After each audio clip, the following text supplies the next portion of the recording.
Salah satu kesalahan yang sering kali saya temukan di dalam kehidupan orang percaya adalah ketika kita sebagai orang percaya membedakan antara hal yang spiritual dengan hal yang sekuler.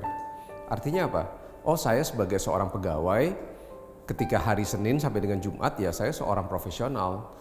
Di hari Sabtu Minggu di dalam kegiatan gereja, oke, saya sebagai hamba Tuhan.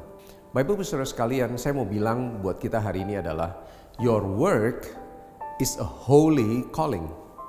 Setiap pekerjaan kita, setiap aktivitas apapun yang kita lakukan di dalam hidup ini, itu adalah sebuah panggilan kudus, itu adalah sebuah tempat kudus di mana Tuhan ingin dan rindu untuk menyatakan karyanya melalui kehidupan kita. Your work, your life is a holy calling.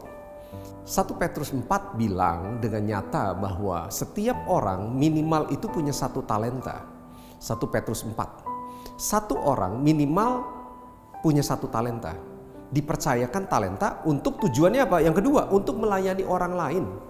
Bapak Ibu Saudara sekalian, hari ini engkau pandai untuk rapih ketika melakukan administrasi.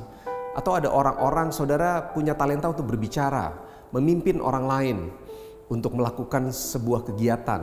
Itu adalah sebuah talenta. Mungkin Bapak Ibu punya talenta, diberikan Tuhan suara talenta, suara yang baik. Itu bisa dipakai untuk memuji Tuhan. Tujuan daripada talenta adalah supaya saudara bisa melayani orang lain. Itu bukan hanya untuk dirimu sendiri, tapi untuk melayani orang lain.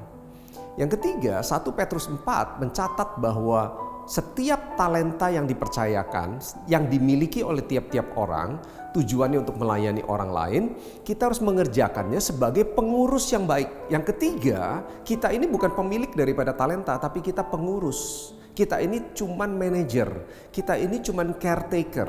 Artinya apa? Kita dipercayakan, kita harus mengerjakan karena kita harus mempertanggungjawabkannya kepada yang memberikan, yaitu Tuhan sebagai pemilik talenta. Ingat, saudara punya minimal satu talenta, tidak ada satu orang pun di dalam dunia ini yang tidak memiliki talenta. Tujuannya adalah yang kedua, melayani orang lain. Yang ketiga, kita harus mengerjakannya dengan setia. Yang keempat, ayat 11 bilang apa?